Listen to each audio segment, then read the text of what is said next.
आज़ादी बचाओ news channel में सभी दर्शकों का स्वागत है। सोलापुर शहर में लोकसभा उम्मीदवार आमदार राम सातपुते के प्रचार के लिए उत्तर प्रदेश के मुख्यमंत्री आदित्य योगीनाथ जी की जाहिर सभा में माजी नगर सेवक देवेंद्र कोटे ने अल्पसंख्यक समाज को लेकर विवादित भाषण करने पर उसके विरोध में मराठा बस्ती परिसर में आज शुक्रवार 3 मई 2024 को महिलाओं ने देवेंद्र कोटे की तस्वीर पर गजरा लगाकर साड़ी दे आरती उतारकर विरोध किया। निषेध असो देवेंद्र कोटेचा निषेध असो निषेध असो निषेध असो देवेंद्र कोटेचा निषेध असो निषेध असो निषेध असो देवेंद्र कोटेचा निषेध असो या जातीवाचक बोलणाऱ्या देवेंद्र कोटेचा अटक। 2 दिवसापूर्वी योगी आदित्य यांनी राम सातपुते यांच्या प्रचारार्थ तिथं भडवा देवेंद्र कोटे ह्या मुस्लिम समाजाबद्दल अपशब्द बोलून समस्त समाजाच्या भावना दुखावल्या गेलेल्या आहेत। त्या हिशोबाने आज आम्ही त्याचा जाहीर निषेध या साडी आणि चोळी देऊन देवेंद्र कोटे याचा जाहीर निषेध करत आहोत। या भडव्याला सांगू इच्छिते, तू फक्त एवढ्या दिवस काँग्रेसमध्ये होता, 4 दिवस झालं तू बीजेपीच्या पदरामध्ये जाऊन हिंदू मुस्लिमचं राजकारण करतो, हिंदू मुस्लिममध्ये ते निर्माण करतो। असं तुला कुठलं पॅकेज मिळालं रे भडव्या? तू जातीवाचक न करता विकासाच्या मुद्द्यावर बोलला असता तर समस्त समाज तुला मतदान केला असता।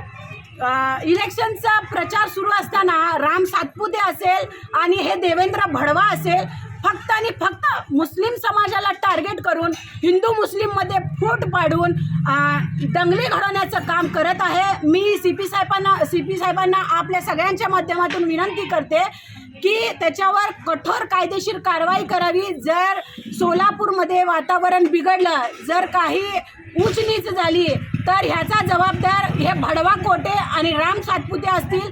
निवडणूक आयोगाला पण विनंती करते की त्यांनीही ह्याच्यावर कायदेशीर कारवाई करावी।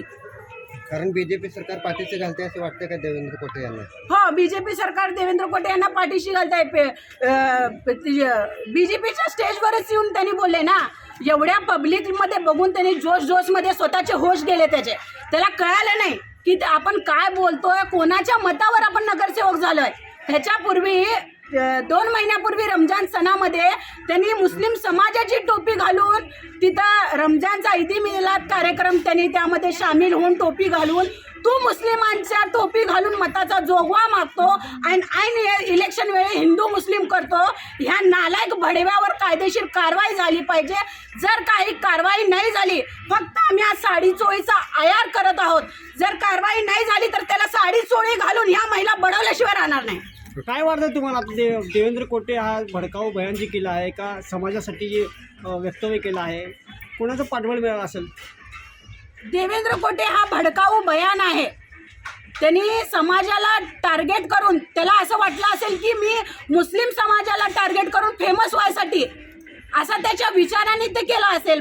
पण असं होणार नाही ना। हिंदू मुस्लिम हे सगळे सोलापूरमधली आपली पूर्ण हिंदुस्थानमध्ये हिंदू मुस्लिम हे एकजुटीने राहतात। मी तुम्हाला उदाहरण देते, हे मराठा वस्ती आहे, आम्ही वर्षानुवर्षे इथं राहतो। कधी आम्हाला ना हिंदूचा त्रास आहे ना मुस्लिमचा त्यांना त्रास आहे आणि विरोध तर कुठलाच नाही। आम्ही सगळे हिंदू मुस्लिम एकत्रपणे ईदला ते आमच्या घरी येतात, दिवाळीला आम्ही त्यांच्या घरी जातो। खूप चांगल्या पद्धतीने आपल्या भारताची संस्कृती आहे की हिंदू मुस्लिम एकत्रपणे राहतात, ही खूप चांगलं आहे। पण हे असल्या भाषणामुळे कुठेतरी माते फिरू, कुठले तरी 1-2 माते फिरू हे असलं काही दंगलीचा प्रकार घडू शकतं। हे असल्या मातेपुरमध्ये असल्या भडव्यावर कायदेशीर कारवाई झाली पाहिजे। आणि त्यांनी बांगलादेशी शास्त्रीनगरमध्ये नवी जिंदगीमध्ये हेही त्यांनी बोललेलं आहे। अरे भडवे, तुझ्याकडे ही माहिती आली कशी? तुला मग कॉन्टॅक्ट असेल चीनचा, तुझा त्यांच्याशी संबंध असेल, तू एकही बांगलादेशी मुस्लिम इथं काढून दाखव, आम्ही तुला चॅलेंज करतो। तू काय म्हणेल ते आम्ही तुझ्याकडे गिफ्ट देतो तुला।